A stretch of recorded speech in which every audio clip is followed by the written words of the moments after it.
అధికారంలో ఉన్నప్పుడు చేసిన తప్పులకు సమాధానం చెప్పుకోలేక రోజొక కొత్త అంశంతో తెర మీదకి అటు హరీష్ రావు ఇటు కేటీఆర్ వస్తున్న పరిస్థితి. కేటీఆర్ జిల్లాల అంశమైతే హరీష్ రావు కోల్ అంశమని, ఇవి లేని అంశాలను తెర మీదకి తెచ్చి అటు కోల్ స్కామ్లో ఏదో జరిగిందని చెప్పి ప్రజల్ని మభ్యపెట్టి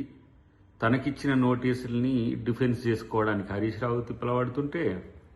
ఇంకొక వైపు కేటీఆర్ జిల్లాల ప్రస్తావన తెచ్చి లేని జిల్లాల ప్రతిపాదనను తెర మీదకి తీసుకొచ్చి సెంటిమెంట్ రగిల్చేదో లబ్ధి పొందాలని, దాంతోపాటు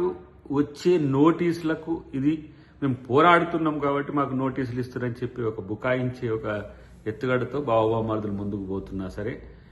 మీరు ముఖ్యమంత్రి గారి ట్రాప్లో పడ్డరనే అంశం మీకు తెలియకపోవడం అనేది విచారకరం.